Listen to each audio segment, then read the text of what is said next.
All right, we'll go ahead and get started with our Third Party Risk Association November member meeting. For your awareness, this call is being recorded and will be available for playback on our website. I'm Julie Gajowski, CEO and co-founder of the Third Party Risk Association.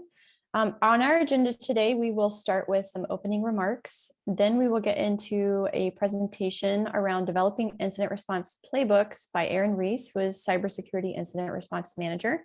If you joined our virtual conference yesterday, you would have already met Erin virtually. She provided a presentation on incident response playbooks in general, and today she's going to dig deeper on how to develop a playbook.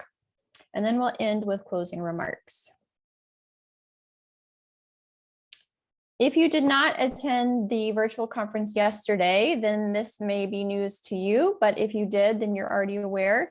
We launched yesterday new practitioner plans. We have a standard practitioner plan now and a premium practitioner plan. The standard is free, and this is something that we've wanted to do for the last 3 years since we've developed our company, and are finally able to do that. So this is for new or renewing members. It is auto renewed annually, and you keep the same benefits as you have currently. We do have a new premium plan available for $199. This plan will include a free admission to the TPRA in-person conference next April. And then if you purchase it after April, then it would be free in-person conference for the next year. The package includes a free t-shirt and VIP designation within your conference packet. You also get priority access to select conference sessions, early access to event registration and new TPRA products, exclusive access to quarterly networking events, which is new for next year, and exclusive monthly informational TPRM briefings. So these briefings will include current trends, items in the news, or things you need to be aware of, and you'll receive that monthly. That says launching today. That actually launched yesterday. All you have to do is go to www.tprassociation.org/join, complete a registration form, and select your plan.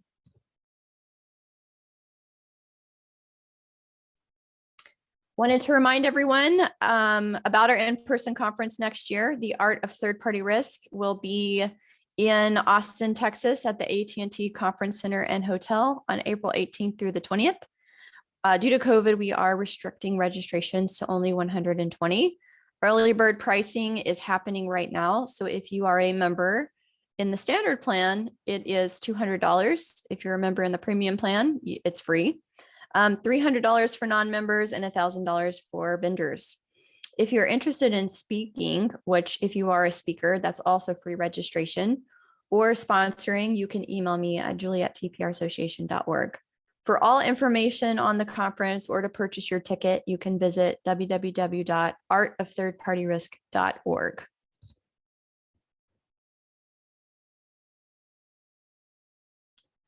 Wanted to remind everyone that we do have several events left for the year.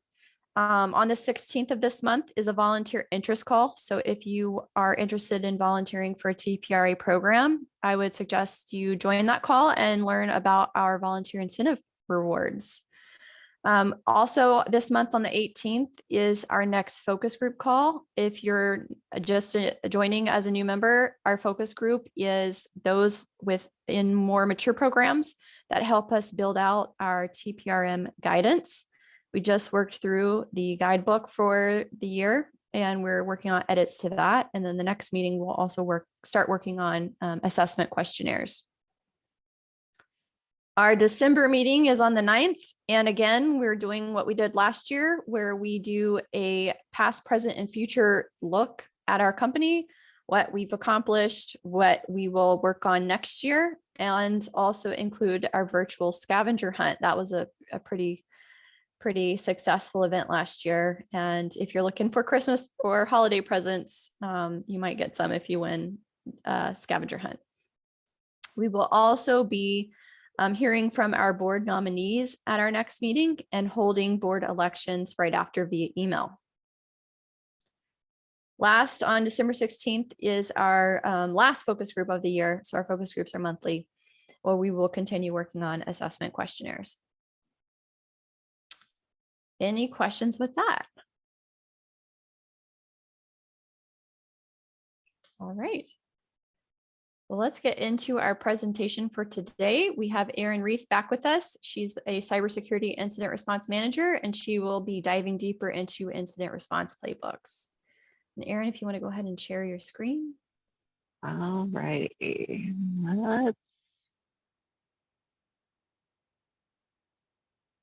All right. Can you see it? We do now.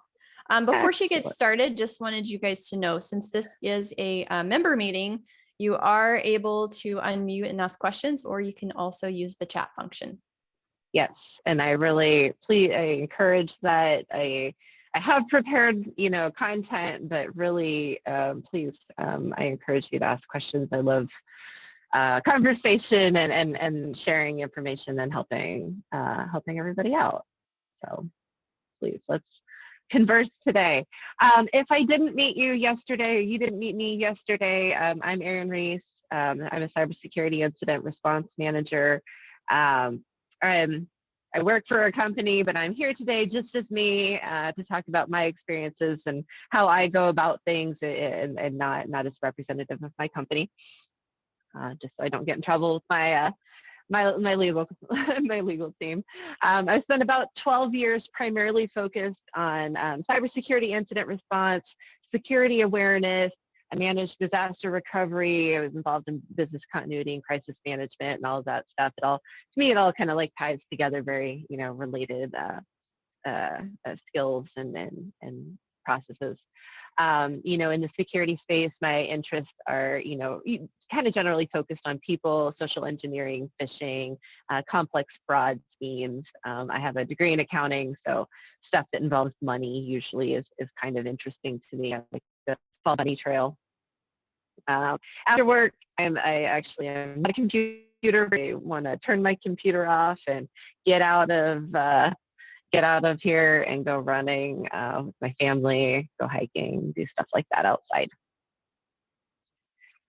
All right, so, yesterday in the conference about why someone or an organization should be using playbooks to guide their incident response. So today we want to talk about how, right? So, if you listened to the talk yesterday, I was really championing the use of, facilitating a rapid response to a potential incident using the playbooks. And I really feel very strongly that third-party risk should be really high on that likelihood and impact, for any organization. So, efforts that you put towards a third-party response playbook are really a worthwhile investment in your organization. The idea of developing playbooks from scratch really can be intimidating for some people, but I really don't want that to stop you. It's not as hard as it sounds. It's just, kind of getting something down on paper, really. Your team knows what to do. They've got it in their brains. They just need to get it out of their heads.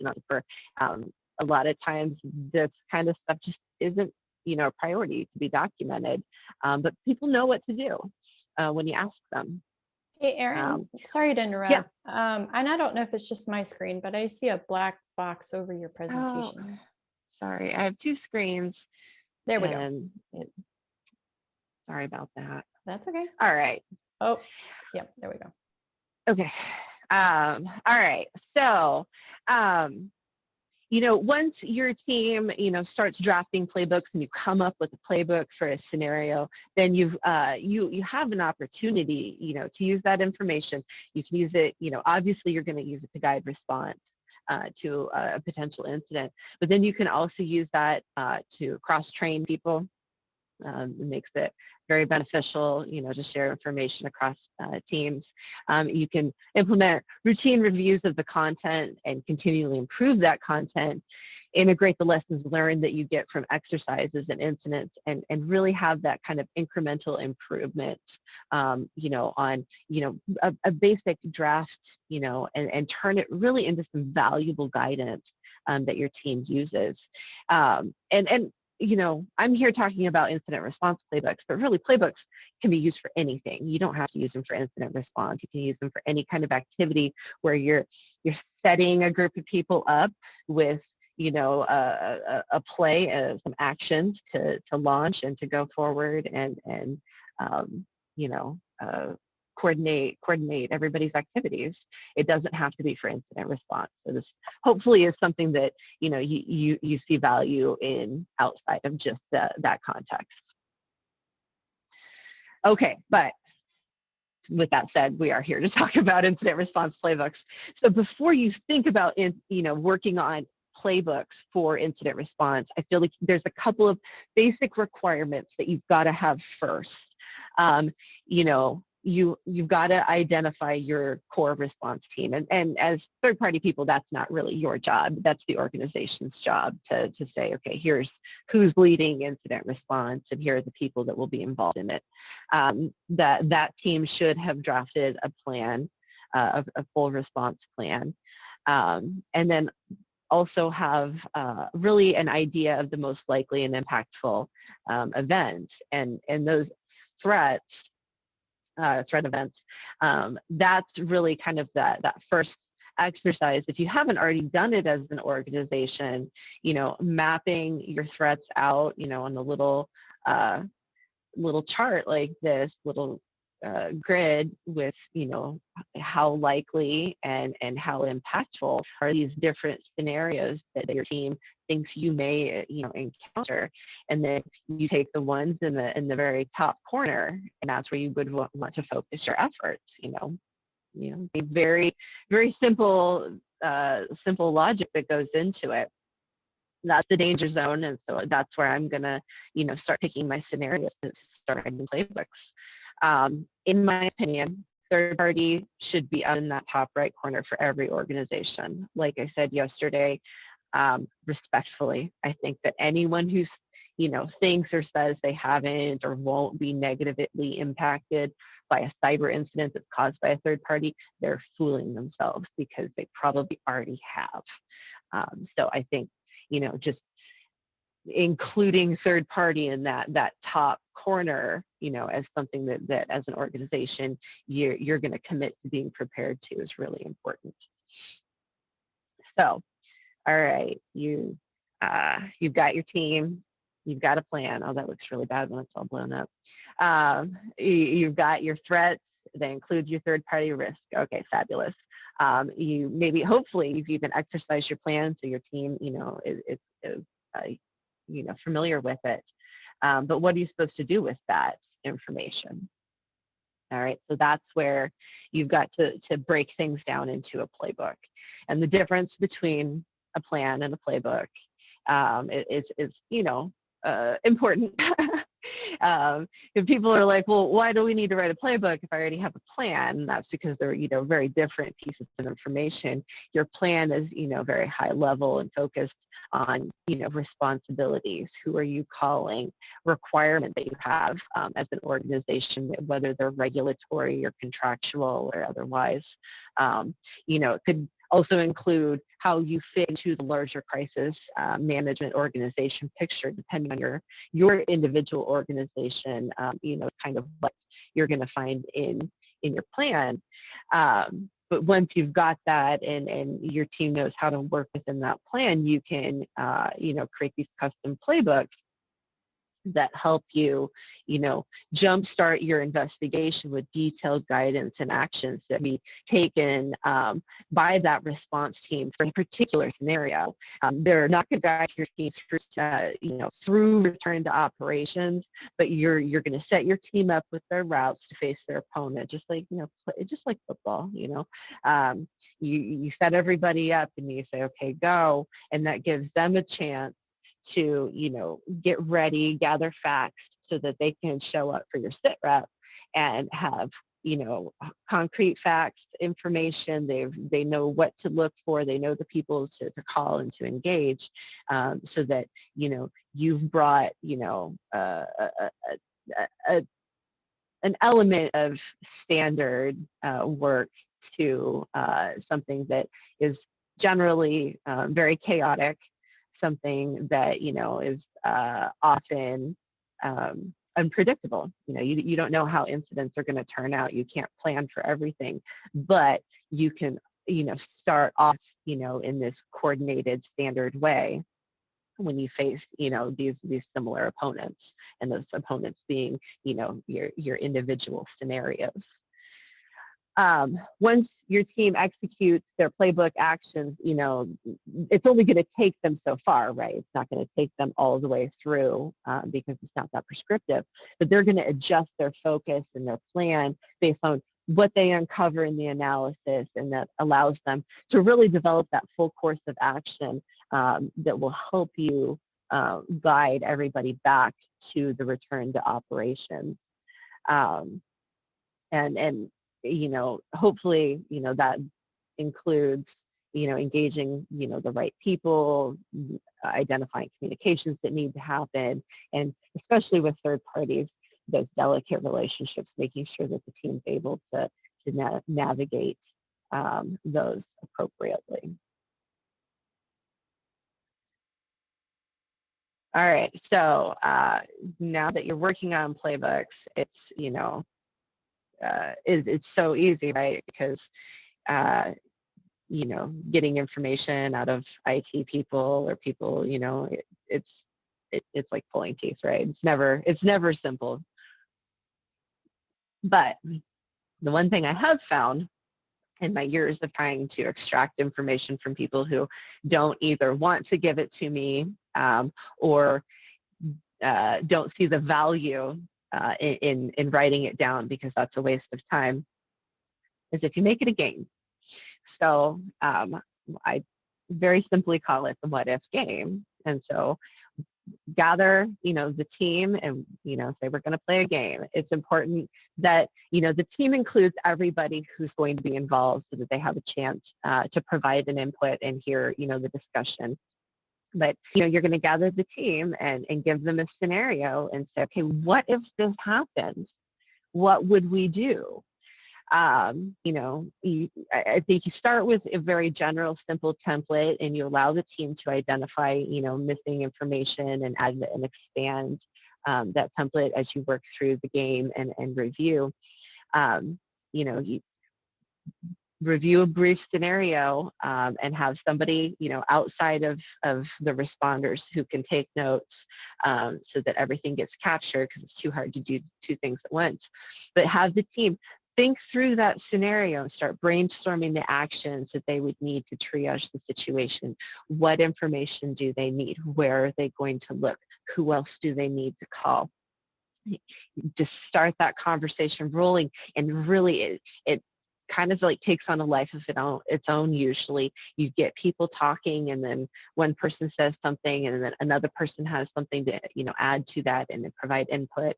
And often you can really draw people into a really, really good conversation. And that's where it's very important to have somebody taking good notes that's not a part of that conversation. And in these exercises, I think it's really good to encourage people to go down the rabbit holes and think about worst case scenarios. And all right, so if this happened, we would do this, but what if, this absolutely horrible thing that's a 1 in a million happened? Okay, let's talk about that. Normally, you don't get to talk about the 1 in a million, but let's talk about it today, because I think it's good to explore the absolute worst case and what we would do in that scenario. I think it's also very helpful if you use whiteboards and map out, flow charts, because it helps people visualize and they can explore all the different turns that a scenario could take, the different branches and that sort of thing that could happen. And especially, when you think of kind of a generic term like third-party incident, how much that really encompasses, how many different types of incidents that could be,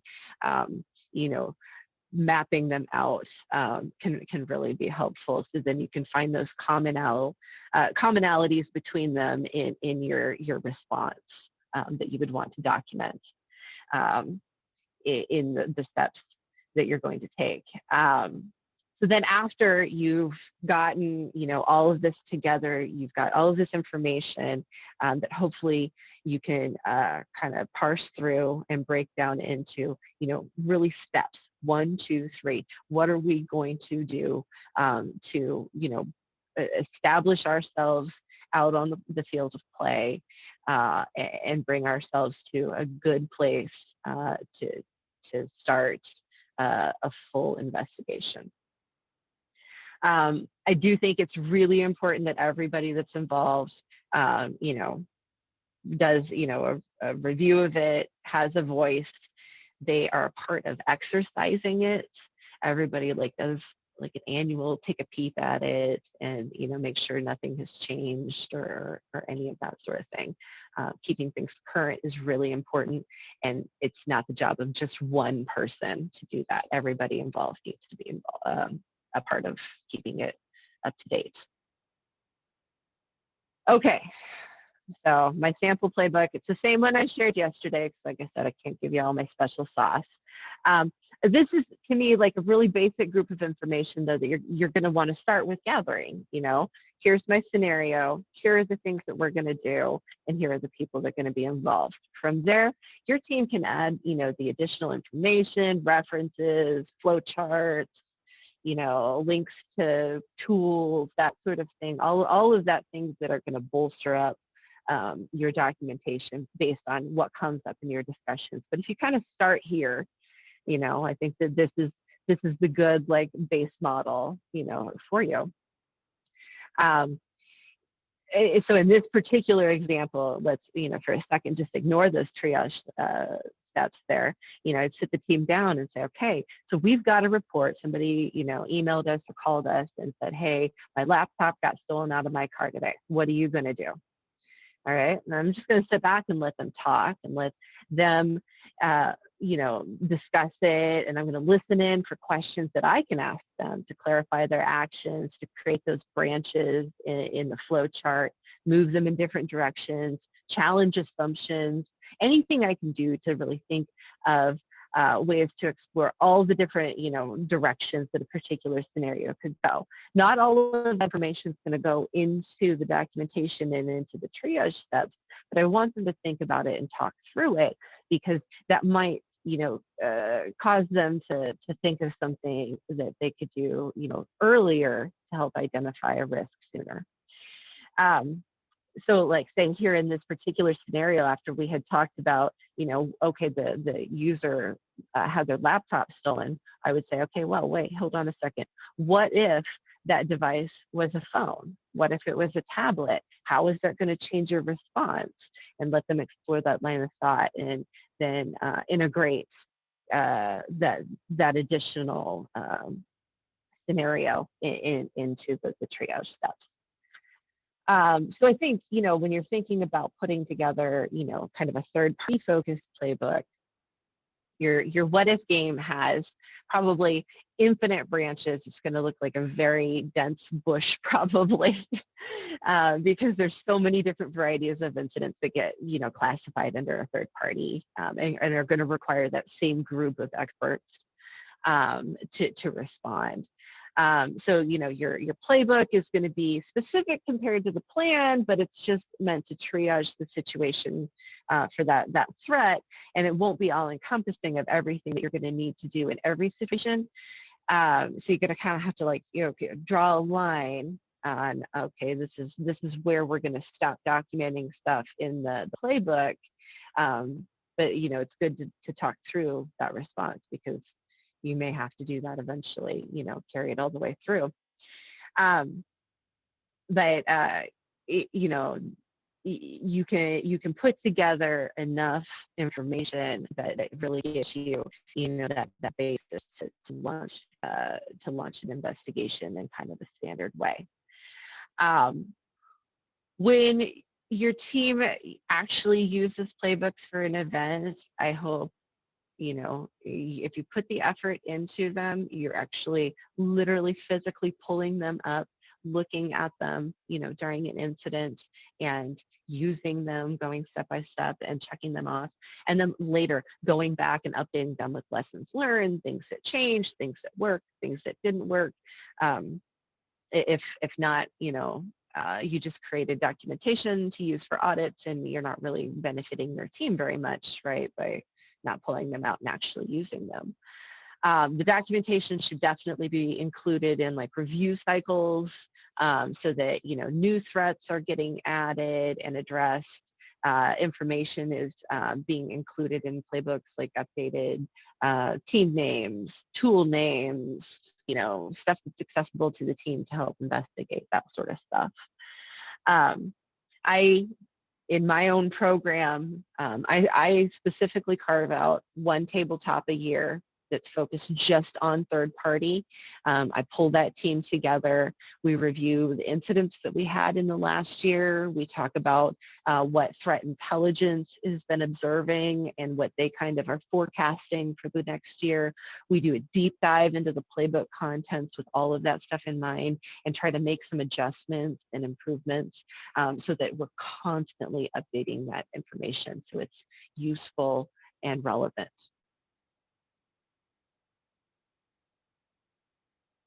All right, so that's my prepared remarks. So I will open it up, to questions or, any discussion that you guys want to have. And if you have a question, you can just unmute.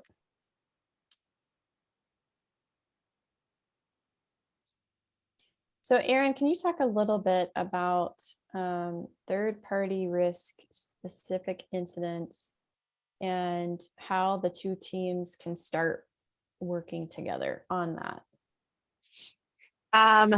As far as like from a preparation standpoint? Well, like, can you give us a scenario where, say, an incident came through via email from a vendor? Mm-hmm. Who should contact who? Who should? Oh, absolutely. Yeah. Yeah, so I'm definitely going to give you kind of in the context of my own organization. Everybody's going to be different, but I can think of one where our head of vendor management, so VP of vendor management, received an email from a very key vendor at 7 p.m. on a Friday night. Super handy. And because of the information or the integration that we have with our departments and the information sharing that we do, he knew that was important, and it was something that his team wasn't going to act on. So he forwarded it to my boss, head of cybersecurity operations, who launched an investigation based on that email that he sent by 8 o'clock we were all on the phone to talk. So I think, going back to some of the stuff that I said yesterday, when you're talking about building those relationships between the third party security risk management teams, whatever they're called in your organization, but those teams that work with security, third party and are responsible to some extent for that security aspect, having those open lines of communication and really, you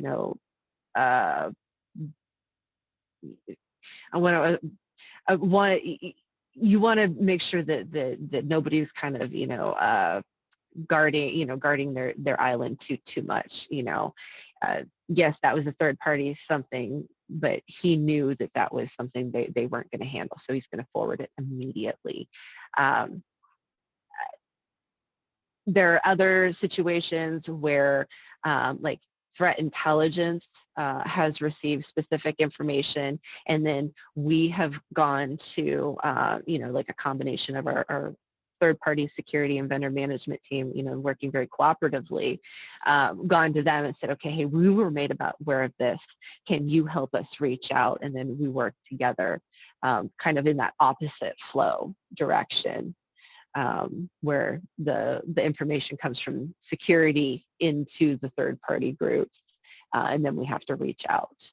And again, in that case, I'm not going to go call a vendor or partner or whomever without contacting first immediately, my third-party partners and saying, okay, here's the situation. How should we navigate this relationship? Because they know that best. I don't. Got it. So I think you talked pretty well about like the planning phase on how the third-party risk management team and the incident response team gets together, and probably should be led by the incident response team, but kind of questions, okay, what are all of the different scenarios that would play out from a third-party risk incident perspective? And then kind of getting those down on paper and, talking through who would do what. So I just wanted to give like a little bit more use case or real world scenario on Sure. how that would kind of play out. So in the scenario where the VP gave you sent incident response, the email, can you talk a little bit about like, did you contact third party risk team that had the established relationship, and then what kind of information you shared, and then was this already in your incident response playbook? And like, I'm assuming that incident response keeps the playbook, but does third party have a copy, or I don't know how that would work. Yeah. Okay. So there are a bunch of questions there. So yes, it's in our incident response playbook. It's a part of our, we call it our rapid response guidance. We have a third-party playbook, third-party and vendor management. So I kind of work very closely with my third-party security team and vendor management, both very much at the same time. Usually if I'm calling one, I'm calling the other. They have access to it. They are a part of the review process on an annual basis, and definitely are consulted for input. So in that example where the VP contacted us late at night, so he was the only one in vendor management who was aware of what was going on. We, cybersecurity came together and kind of obviously pulled up our playbook, launched, started our investigation. One of the things that is in the response guidance for our third-party playbook is for me specifically to reach out and make sure that third-party and vendor management both have the same understanding of the situation and that we do. So I got a hold of those folks, got them on the phone, brought them up to speed, made sure brought under ACT so that they could be included in communications. And then as we were working through the response to this incident, it was actually a pretty big one. The vendor management group had maybe the more, what do I want to say, established relationship with this third party just because of who they were. So they kind of took the lead on getting a contact established within the third party, keeping us up to date on any communications that were going back and forth, scheduling calls for us to get updates from the vendor, getting specific information. But third party was involved and kind of along with them every step of the way. It was just because of that particular third party that the vendor management team took the lead on it. It could be the complete opposite with a different one. But all three teams really, worked together on the response for that situation. Got it. So yeah, I heard a lot of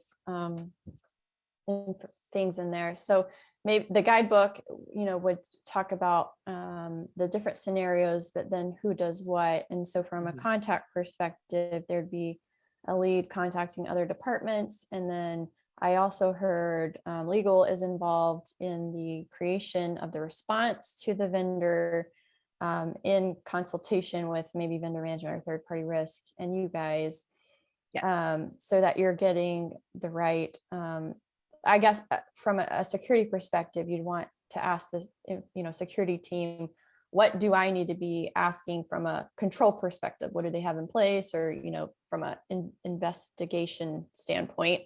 And then third-party risk might need to know or provide any kind of, maybe they have findings around this so that we knew about it and we have to be careful about how we're wording stuff. And then vendor management Yep. in your Yeah. scenario. Go ahead, sorry.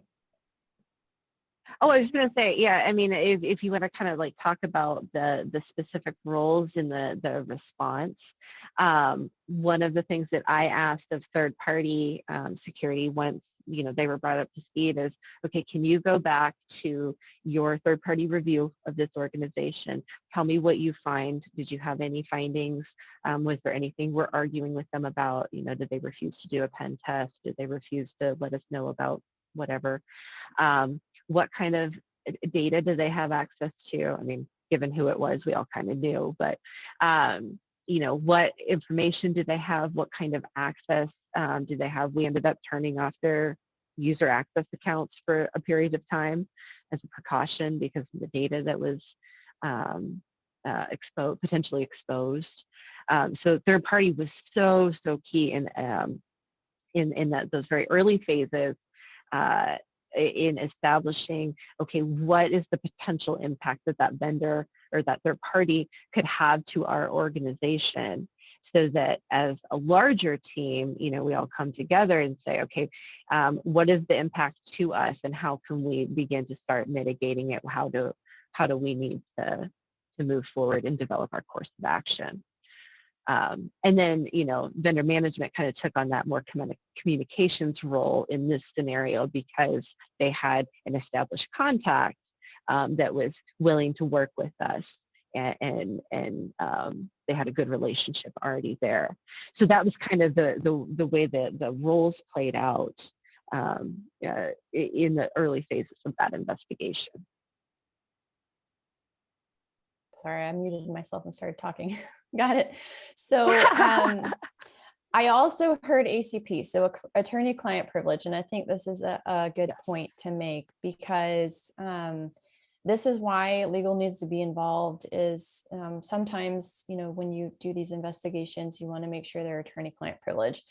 My question is though, does that also affect the assessments then that third-party risk may do? So if there is a third-party incident for a vendor, does that mean that any assessment related to that vendor that may have touched that control should be ACP, or is it no longer ACP because they didn't originally make that ACP? Does that make sense? Yeah, that makes sense. I would always say contact your legal department for their opinion on that because I am not a lawyer. You know, I think that's kind of a tough one. Again, I would probably say the assessments don't need to be under ACP if they weren't typically, unless there's some kind of reference, Mm-hmm. you know, to the incident or anything sensitive. Man, that's a tough one because I think you could make a case either way, and that's why I would definitely say, you know, consult, you know, your legal team for their opinion on that. Does anyone have a scenario where they made an incident or the information that they were working on for an incident ACP, and did that affect your other work that you do as third-party risk management team?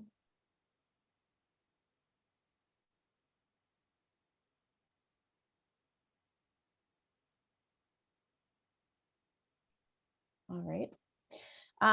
Talking a little bit more about the incident response playbook and the management of it. So this is assuming everyone has an incident response specific team, but you mentioned that several have access to the playbook. Is there like an app you have, or is it shared? Like what? Yeah. What does So that I mean? think, you know, again, you can do this in any kind of format that you really wanted to. You could, you know, old school, put it in a Word document, throw it out on a shared drive that everybody has access to. We built ours in SharePoint Wiki, which I will say is not my best solution now that they've changed it to SharePoint Online. But I like the Wiki style. It makes it very easy to build and develop and edit and have lots of people have access. And everybody's got access to the most current thing because, everybody's working in the most current version, and you're not, potentially corrupting a document. I am sure that there are tools out there. I think any wiki tool you could make you work. SharePoint is something that, is available. I was very familiar with how to use it, so that's why I went that direction. And so, is there any kind of, so you're reviewing this on an annual basis unless an incident comes up, and then you are constantly updating it? Is that Yep. right? Okay. Yeah. I mean, like, kind of anytime an incident comes up, I have, pretty basic expectation that the responders are going to pull it up and look at it. And so there have been times where after something's happened, one of the responders will reach out and they're like, hey, could we add this, change this, get rid of this, whatever. So we have that conversation after an incident occurs. And then, yeah, we do a specific, I kind of do two reviews. So I like to go through all of my response documentation with my my SOC, my Security Operations Center responders once a year. I usually do that in fourth quarter with them. Just every single page, read through it all together, talk through, sometimes we kind of get into those rabbit holes talking through scenarios and adding stuff. And then because third party to me is just kind of a special cat, I take that response documentation and we do a specific tabletop review with those responders. And like I said, talk about everything we've experienced during the year, what threat intelligence to see coming up, the trends that are, kind of being experienced in the environment, that sort of thing. And then we take a deep dive into just the third party itself and look at that. Got it. So when you are looking at just the third party, what's some information that you are expecting to have on the vendor? Are you obviously like general profile information, and we talked about, understanding the type of data they have and if it's hosted or not, but from an investigation standpoint, what would be necessary, like specifically team members of the vendor that you would expect to have contact information for? So I'm really going to be wanting to have somebody that has security knowledge. So a CISO or, director of security, somebody like that at the third party. That's who I'm going to have an expectation that they've got a contact for. So hopefully that was getting captured, well in advance. General information about the company. We're always, one of the first questions that we ask is, what is the relationship we have with them? So yes, they're a vendor, but are they, processing, key business for us, or are they, filling the vending machine? What kind of vendor are we talking about? What kind of third party are we talking about? And is there anything we need to know about that relationship so that, like I said, navigate that relationship carefully? The data, the connections, the access that they have, very important for us to know if like they've got a direct connection, a business to business connection into us. We need to know that kind of stuff.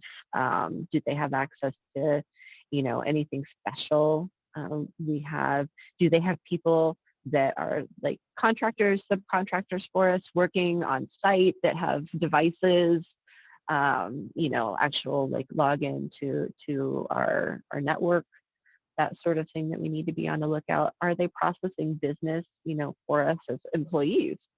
When you talk about like a managed service provider and the incidents that have involved those companies, you got to take a look at, what services they're providing for you and how that's going to have an impact on your operations. Because sometimes it's not just technology, it's the people. If they're not accessible, you don't have anybody picking up the phone to answer the phone on the other end. Yep, agree. And then from a contract perspective, what are you looking for in the contract to determine how you approach certain incidents? Um, so contracts are fun. We almost never get, so we have like I have a specific kind of ask that they put some security wording into the contract. I don't even remember what it says. I probably should go look at that because it's been a year or two.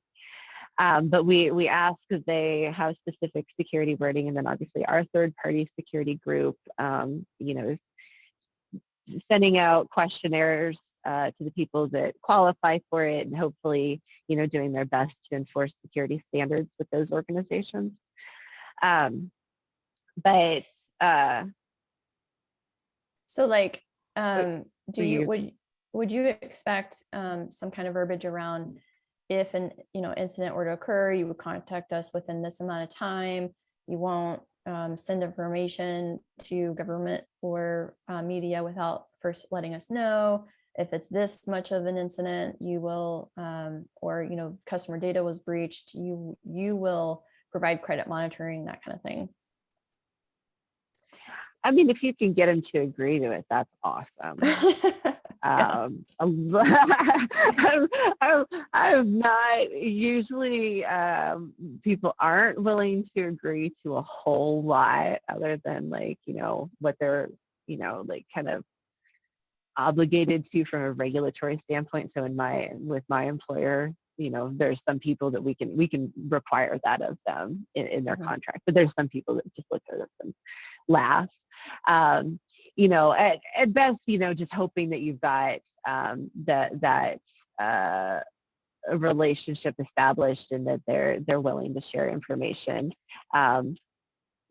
Because I have found a lot of times it doesn't matter what the contract says. When something happens, their lips are zipped and they're not going to tell you anything. And that is the unfortunate thing with third-party incidents. Most of the time, you're not going to find out the whole story, and they're not going to tell you everything because they don't have to. Right. And then yesterday when we were talking, you mentioned testing your playbooks, and I believe you said you can also include the third party. Is that correct? And what would that look like?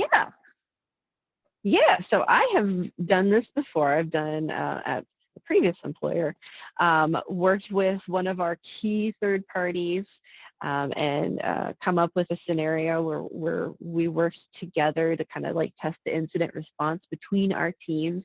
Like, how would we work together? In that case, they were like a service provider to us, a very, very key one. And so in my experience in that scenario, we sat down together, obviously both had identified teams and pulled together teams, came up with a scenario that kind of tested. It was not a finger pointing scenario, so neither one of us did anything wrong in the scenario, but we were both impacted and had to, have our teams find ways to share information, how to, work around some technology blips. And, it ended up being a really beneficial exercise. They are very difficult to coordinate. It's not something that you probably are going to have happen more than once a year because it's a lot of work. But if you have one of those key partners that you've got a great relationship with, if you can sit down with them and say, something happening between the two of us would be detrimental to both of us. How can we, sit down and come up with a plan to make sure that if and when something happens, we know how we're going to react and we know how to get together and we know how to come up with a plan. And that is, if you can make that happen, that really brings a level of maturity to your program that a lot of people don't have. Yeah, I think that is such a great idea. I mean, what a way to build a relationship, especially if something happens and then you've already worked with them on, Yep. how that would look like if that played out. Yeah, that's great. Great idea. Does anyone have any other questions? And if you do, you can just unmute yourself and ask. I feel like I'm doing more of the talking. Or question asking, at least. Erin's doing more of the talking.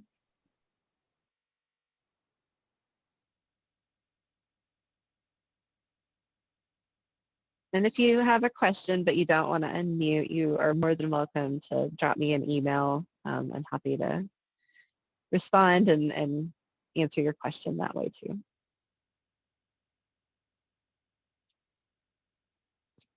All right, well, if there are no other questions, I will go back to my screen. Erin, thank you so much for sharing your knowledge. I really appreciate it. For those that don't know, Erin and I used to work together. I was the third-party security side, and she obviously was the incident response side. And I just found that she was so willing to collaborate and share information, and it just made our jobs that much easier. So if your incident response team is not collaborating with you, would really suggest you work with them to try to get to that point, because it really does make a huge difference. So thanks, Erin. Yeah, and like I said yesterday, somebody asked yesterday, like, how do you start that relationship? Just go introduce yourself.